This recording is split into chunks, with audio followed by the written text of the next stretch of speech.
There's a new breed of insurance that pet owners need to know about. It's called dog liability insurance. 600 Floridians are hospitalized every year due to dog bites, and both animal owners and the victims need to know their rights. And here to help us understand more is attorney Jamie Rosenberg from Jodat Law Group.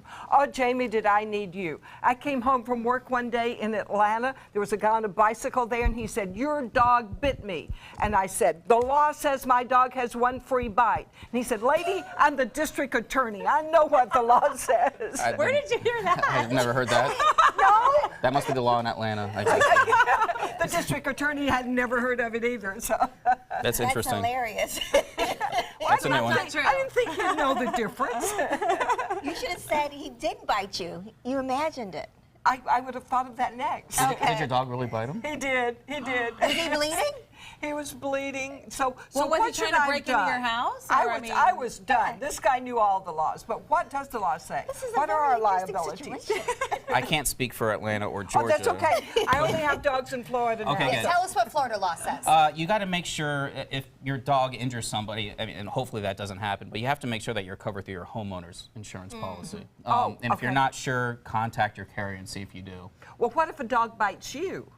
If a dog bites me, it's the same. I can go after the homeowner. Typically, if that person carries, or if their homeowner's coverage has dog bite coverage, or if their policy has the coverage, then I can go after the homeowner's insurance carrier.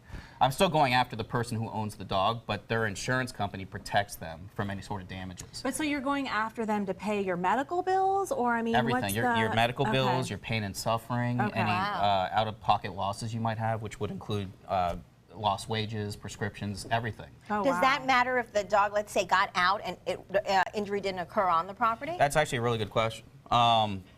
It doesn't matter. If you have coverage for dog bites in your homeowner's policy, the actual dog bite does not actually have to occur at your home. It can occur anywhere. It could be at a dog park. It could be in a parking lot. So, I mean, that's important to know as well. Could be at work. Do you have It could be at work. Hopefully not. Guide but- dog is covered. Thank you for asking. So what happens to the dog? If the dog has bitten somebody, does it get penalized? The dog gets quarantined typically by animal control. And if the dog has prior experiences that are known of biting other people, the dog can be put down. And what if the human deserved it? Humans That's a don't slippery slope. deserve Well, it. what if someone's breaking in, or Yeah. if Oh, someone's okay. attacking, you know, a child, or going, you know, there's some situations Yeah. where a dog can That's sense a that. good question too.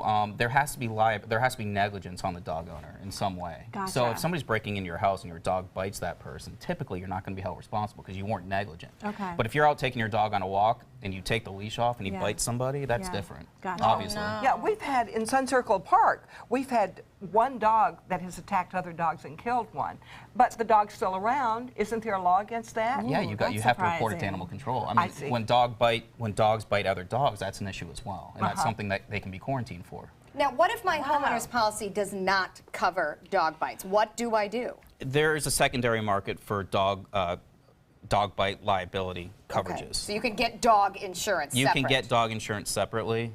It's interesting because most homeowners insurance carriers nowadays will not cover dog bites. They mostly all carry what are called animal bite or animal injury exclusions. So it's like a rider that adds really? on or something? Yeah, so what you need to do is, you need to contact your carrier and see if they'll allow you to add on the dog bite coverage. And if they won't allow you, then you check the secondary market. So you mentioned earlier homeowners. What about renters? What about people that, you know, don't own a home but they have animals? Well, there's renter's insurance, obviously, and they'll carry the same coverages typically as a homeowner's insurance. Okay. It's going to be more expensive though for the dog bite coverages. When do I need an attorney? You need an attorney. Well, if you have the coverage and your dog injures somebody, God forbid, your insurance company will protect you. They'll hire someone to represent you if you're sued. okay. If you do not have the coverage, then obviously everything's a little bit different at that point. You can be sued. You're personally responsible for that person's damages. You go to court. If a court finds you responsible, they enter a judgment. Either you pay it or you don't. Obviously, you can lose everything you have if you don't have the coverage. And possibly the dog too, right? And the dog. And the dog, your house, your car, and your dog. Oh my goodness. Thank you so much. I'm so glad to know the real rules now. jodatlawgroup.com for more information. And next we're going to hear the jazzy sounds of the Suncoast.